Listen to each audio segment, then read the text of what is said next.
ole hei thuthar awm le a Mizo special news a hian lalrem ruati pachuo hiam po saron siama ni zanama thil thlenga ni nge yarin omboka han share ho le te o zanin dariat le achan vele dar kwa vel khan barmaral tlan thian thum te hi kan kongka lo dingin an zinga pakhat chuan sairo kher hi in chung lampang hoi hian aron koi kaw ringota kan mi pate an va in lan nuwa an tlan chia a anin zui nga la kongpuya in nang chingin anin dopa sairo kher lek tu ber chuan ka aklo wa titlata an dapa a ipte atangin an phorsak ngei boka an ngeng ve ngal ngal khop mai atong theifal do pakhat kha an piai lain pahni te an lo tlam bowa tlan bo te an ngai ven zui lain pakhat alo bibo man boka thil khen kha min thron deuh te thuta wang le ani de urum ruma wangin thalak na chang kalo hrelowa an mel ero kan chin chia chiang khop mai mani in luma po mei chetam phei chuan mani chawa omngam chi po ani to meu lo film khur tlangang u ti arom po sa hei vaivakon police station a FIR an thelut ni in ka hria he tiang te hi kan tun lai boruak thil khleng ani ya ral tlan zong hi an suale han khongai thlak lo an fel lo kan ti big mi lowa I kol ho kara asipai ro re la nuaya hei mi mal zalen na om lo lutuk na muna an sei liana kan unaw te an ni na meu mei chung te ni wang suanin ei Mizoram ate chuanin UIML ko shanin bin phuara mitin hi kan hoi homa en tirna Mizoram chuanin minen kan lo in ti thiam lo vin kan lo vai in ti boita a kan va khuat ngoi ate kan in sual pui kan in ti boi pui te po a cheber donin thi turang hin kan ngai tu ngai lo ani Mizoram mi pui te hi chuan he tiang hi ani lain kan society hi I anron man lo do em o tin Mizowa chuan Mizoram cheng a te chuanin mi poisoi te hi kan hlawa en tin an khoi la emo zurui ya lo beng cheng to ke mo po om se I Mizoram hi chuanin I thil hi mi poisoi kan hlau baka ei mi tan nok sak ni hi kan hlau em chu ko hran le OIMA na min zirtirna le min phur wang te po nia khatiang thil kha anira ma kan unaw te rama chuna om to thin si lova chuwang chuni mi tana nok sak meite le sum le pa ya ni mo dan phal lawa han khosak mei hrelo na tam tak khi an nei ni in langa hei hi Mizoram kan omani chuan ko hrana te in mang tamila OIMA chet vel na te tel tamila ti chuanin Mizoram lam nun dan hi kan man ve inarin omatin pile puwa tranga inzirtir na thatak nei kan nia Mizoram cheng te hi chu I thren om do a in khosari do po thlan om zok ti te heng te hi kan lo kan thu puya ni chu wang jon thren om khoveng te po kanin powa I chome eng I lo fashan bai te po kanin su alop lopa kanin len powa he kanin po emat engemo har sana an to pon siat thata kanin boy somin kanin puiliam le makhating society akan kan oma I nun hi azale na tin I kholai thamua mo khoya mot lei ro lo spot do in sual pom sela a cheber tur donin tu ma hinali to khian anin khoi lem lawani I kan Christian na hiam mi hi avenge ma heng te ni wang hianin kan u naw tu na ral tlan ron om mek a zong katilo anung thadu lo then khathian kan dan le dun kan ni phung hi in ron man lo do thina chuan tunla ya phejon herald lan isu alian ema khongai takin kan ti te ang poi khoi lo zong in che te ang u midang ril rutin na lo zong in a chan chu zo na thak vek kan nia I nang ni po in rama ho turin kan ti reng lo chawa in rama ho na chi po ani lo kan lo tuam hlom chawa etiang ani wanghin I ral tlanama ho tu do pa ngai chunga leng do te khanin awareness te po lo nei na sa ve ula etiang boina hi om to lo se atra kho me chuanin hei zo zun page lampang khan thu thar an ron nei le ya mi video ari eka eta athu soi hi uluk doin kan ngai thanga kan ngai dan te kan soi ho le bok don nia Sailawa Tuesday nightmare ni se Mizoram atanga tunang lai I not kati tribal hills ke ni tlang mi ho hi anin tun lai ra tlan le social media in hial na lo chuana to bul tak hi nang ma wanga ni nang ma chau chuan ti ate anna sa em chu wangin he video a hianin a chan le wang te tar lan aron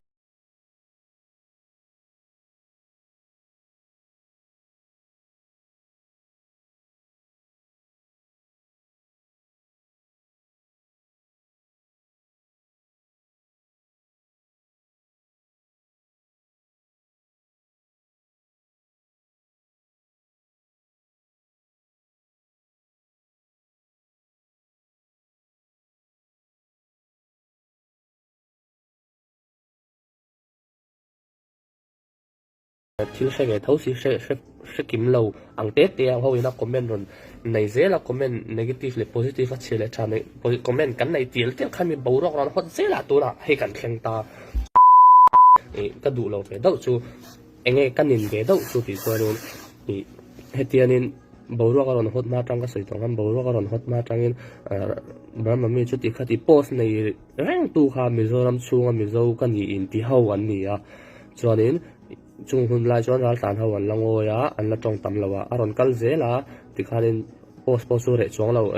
mu tur om reng tau anu aron kal zela YouTube channel lam hawin channel nei tu ten aron muwa video topic aron neya ti chung kal zela chuanin walal sai lawa pu walal sai lawa tak ngel po ti khanin zoom an ko ma cho anin tiang hanin thilom dan aron sei ve le chia ta chuanin mi na kan shit ngai lo tam tak aron soya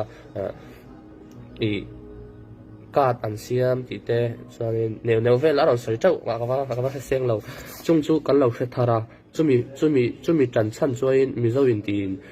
walal sai lo sei chu an lo pom vekin an lo tran veka chuanin tuna tak hianin ral tan le Mizoram boina big a he chuanin hetia boina aron so san tak ba hianin atam jok a chuanin in share tur chu social media kal tlanga chuanin a Mizoram chunga mizo kani in ti te vekin post tam tak an neya ral tan chu ti Burma unau chu ti koi chu ti khati post chalo tak hi social media hianin Mizoram mi vekin post chalo tak Burma mi chin mi ral tan te khot tu post nei rek an nia tuna chuain kan ngei na chuain angoi thei an fing kan tia ni angoi thei an finga ni tong tam lo te po an finga ti chuanin khatiang khain kan ngei awangin khang hun lai po hani ral tan te khanin chu tiangin an phun chiar lo kan te me ang chu ma se social media chu Mizoram mi vek mizo in ti vek in post aron chokreng thil aron chokreng ti ha kan shit tur ni ani borok ron san ba hian ke pon ka buwa ka overdose hay channel ron so sang ang ti hi ngai dan ka nei de to comment na po ni se ama post te po ni se post tu po ni se fake account te po an nia choi fake account lawa an mani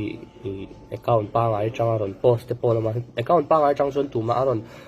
khang ti eng kha chon ron che hot in aron che over ngam lawa fake account chang hianin an chena sa ni ka kha chu kai po hianin proof su ka nei tu tenge eng tin nge minga inda som zela sai lo in ti te mo achang le Burma min pu ma se a last name a surname a sai lo in ti le tho si yang te khang tiang ho te kha nom ta ti chuan akal zela tu na hianin atopa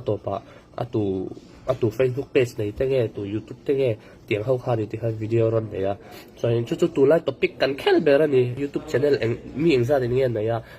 eng tin nge news an siam chin mo asiam ho hian in tu nang lai an thu khel ber le an topic kal pui chu ral tan chu ti khati Mizoram chu ti khati ti topic khan khel me ka chuan angai thatu te hian in an no lei cha an lo pain an sheve thil dik le thil tha te pon lo sheve thei ma se atam zo hi chu thil shelo kan ni don za thil ni dan shevek le movek le lo cheer ve le a hun la ya lo en rang tu te hi kan tam lawang chuanin chu tiang ral tan Mizoram tia heti topic kan khel lai tak hianin ti khanin YouTube channel kan neya Facebook page kan neya tia video siam om to karon om ta tenaron tam ta ti chon boina choron pung zel ta ni chuanin engwange pun ti chuan a en tu te hi mi engza ni nge 100k views 200k views te pon neya ti chuan Facebook ni se YouTube ni se teng khanin tu nai topic khel ber ani to ni mo su wang chuanin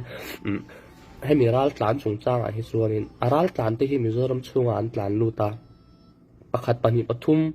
ai tam mi za chung pon boina an lo siam mai the Mizoram chunga hen Mizoram mi le sa te hian in tok sak an lo thi mai the ma se an zawaya dem thei kha chu ni lo adem engwa kan lo dem wang wak Mizoram mi po hian Mizoram mi za po hian an dem vek lo atira chuanin heta sai lawa pu sai lawa yang mo ti khanin comment kha ti khan aron so sang le tho ni chu wang so in tu na po hianin video dang ten da ka somthi pali ni khata da ka somthi pali ma tu te nge jing an thawa cho nai kama in bol zawa chumi nuwa an video upload tu topic aron siama ti te khan kan mu zela ti khanin bo ro aron hot zel mò bố nó có hot dễ đấy chú vàng cho nên có xây đủ chú ý ra lan hậu hồ đâu chặt tết tết pon rồi tiền máu là mò hết tạ mà đi ra mà xin lại anh cáp chúng chơi chơi bữa mà sẽ mi chặt tết đến mi zo ra mi bụi bụi ra lan hậu hồ đâu để cho nó chả nên mấy tiền máu langตัวน่ะส่วนโหไทยดินหัวหน้ารัลสารที่อันดิ้งเหลาอันรัลสารตักบวยตักลายอาพาจังอันบวยตักอ่ะขัดยังหุ่นลายขัดจวนนี่ให้กันนู้นเอาเตะล้มจินชัดเตะป่วยเราช่วยเราปุ๋ยไม่เท hospitality เองก็มีเราปุ๋ยไม่เทตัวน่ะป่วยเราปุ๋ยเท่าวังเนี่ยเอ็นปุ๋ยเราช่วงเรา มาสิตัวไล่ท็อปิกอ่ะวังเอ็นตัวไล่โซเชียลมีเดียก็สั่งท็อปิกวังเฮียนี่ชัดเตะเองโหเราที่มาวันหลังโหไทยดินหัวหน้าดิ้งเราที่ข้าเสียวละช่วงจวนนี่เชื่อตัวสู้ตุนดินหัวหน้ารัลตานที่โหไทยนี่แหละวะจนมิโซรัมมีปอยน์ชัดเจนปนโหไม่เวลาทำอย่างที่มาเวลาอันหัวโดนเรามิโซรัมมีเองที่เขาปนกลางเอามาเสรัลตานฮีมิโซรัมชัวสันเดลลีอะเตอันกัลเตนี่แหละว่ามาเลเซียเตอันกัลเตนี่เราจนอันมาเนี่ยรามาจนตัวน่ะจนโหไทยนี่เราจูฟังจวนนี่โพสเองที่เขาปนตั้มมาเสรัลตานฮีอัดเกมผ่าระวังโม่จุดที่ว่ามิโซเรามาจังหัวนั่นโพสเนี่ยเนี่ยสุดที่ขัดที่อันเราตีจังอ่ะขัดที่ว่าอันเราสีเราจวนนี่มิโซเรามาชัวสันนะเดลีอันกัลเตนี่เรามาเลเซียอันกัลเตนี่เราจวนมาเนี่ยเรามาอันโหไทยเราปฐุมจีนกัลเวนี่จูกองทุมอันเวนี่จูไทยละมาไปส่วนแรกเนี่ยจังว่ามาเลเซียเป็นได้ไงเนี่ยกันเรามาโหกันเรามากันโหจวนนี่กันที่พิจารณามาเลเซียกันกัลจวนอะไรเตะบอกมาเลเซียจวนนี่มิโซรัมบอกเลย refugee อันเจ็บรัลตานอันเจ็บไอ้มันเรื่องนี้ที่นี่จู่ฟังส่วนนี้อันที่ขบวนมิโซรัมเฮียนี่รัลตานจุดที่ขัดที่มาเสียรัลตานอันเปลี่ยนผ่าลงอ่ะส่วนรัลตานจุดตัวน่ะช่วยมาเนี่ยเรามาอันหัวระวัง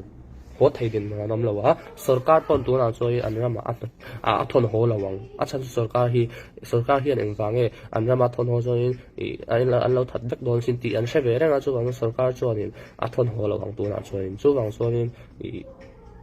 บางมารัลตานจุดที่ขัดที่ negative post ค่ะมิโซรัมช่วงจังโปเฮนอมตัวเราเสียจนรัลตานปอยอัน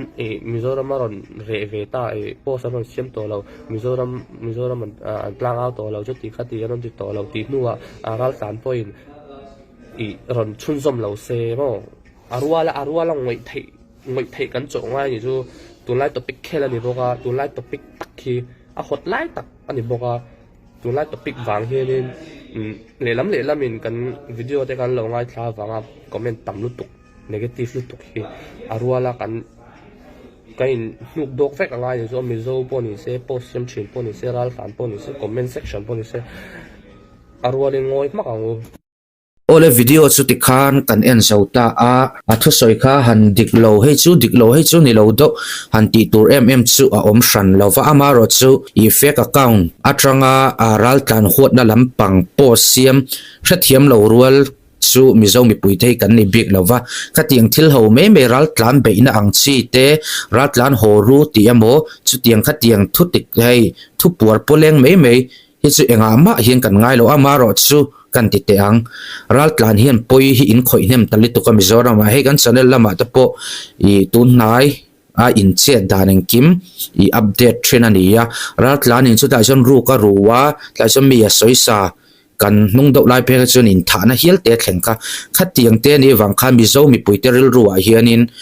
รัลตันนกตีนะฮิอาเลียนโตตินทิ้งกลางละมารัลตันอมเตปนเอ็นตินานินทิ้งกลางอาจจะกุมตินโลในเทรนนี่ที่ขานันสุลาตะขานินทายโลฟรันมาร์จ้าบกบอนเองคิมค่ะอันในตู้เตเลอคอมุนมากเตลากไม้กันติดเตียงรัลตันเขาอินทิขันอันเลวจุงเอ็งมาฮีโอลุยดุงลุงนุงชาเด็กแข่งอินที่ขันินคอมีเตยินาอันมันมาอินติเตียงที่ขันรัลตันข้าอันเจจุงตาขัดยังไงเทโลนักทิ้งกลางปวดตามันอินตินานิน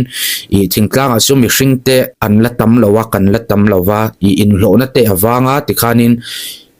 นี่ตีน่าอินโลจบคอมีอันอมไลน์รัลตันอินโลดุขันเราเวทเอาเสียน่าอินได้โลน่าวังเห็นเฮอิสุโปฮีทิ้งกลางละมาเฮียนิน kan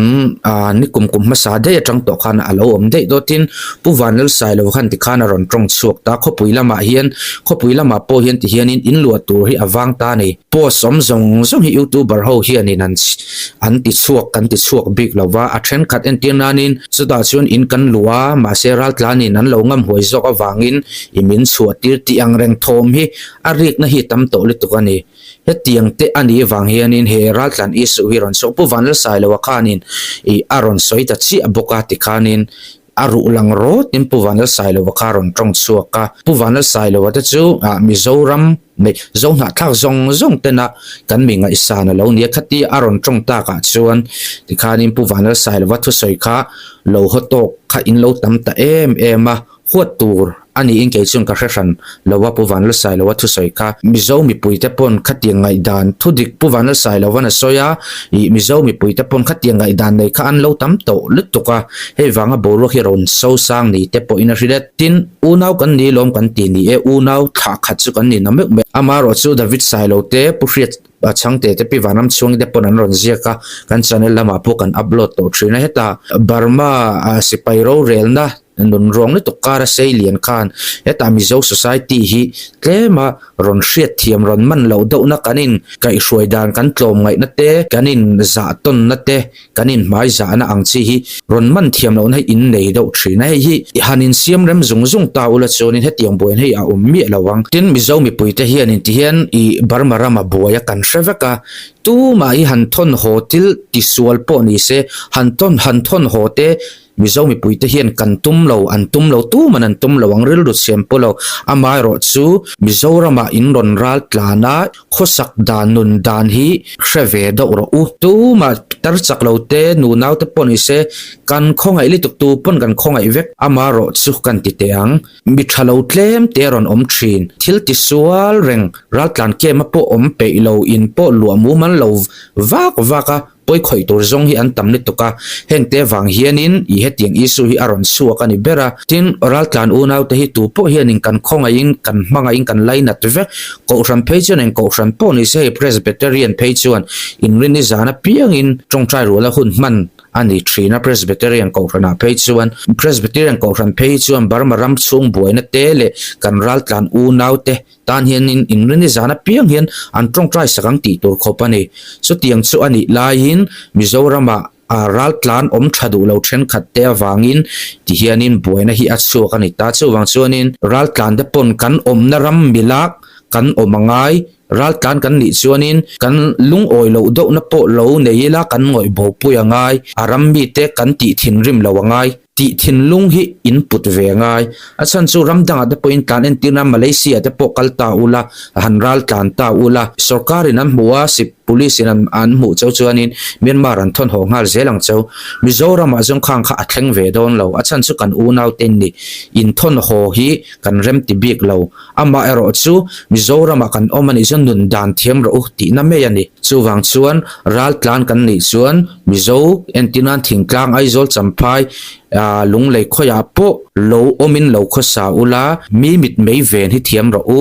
he thil hi ti ta ila aram mi te ngai dana ni lawang em ti na chang hi in hriat anga hemin hriat lo chum boina hi tun me ani lo achuak zel don chuwang chuanin nun dan hi ron thiam ula ko ran ron belula oyme atein mang ula kan society hre thiam tur hianin in ngai tuna in ril ru hi han seng ve do ula unaw kan ni miawa wangin rei taki a in huat tak thailo tak taka chuan Burma rama hanin thon kirat I hrom tam tak tur hianin Mizo te hian kamphal bik mi alawang cheu ama ero chu mi om thadu lo tlem tele ral tlan ani na hrelo te wangin he isu hi chuak ania tuna video kan en ho ta po hian han soi sual em ana in ke chuan ka thalowa he isu a top na tur chuanin ral tlan kan ni chuan ral tlan ang taka khosaka nun dan thiam te tin ram leilung fa te poi khoi lo dan pel thila chet lo hi tum tlana thakho me chu chuan in pum khatna po ati nget zo inarin ombok o ti zong khani me ro se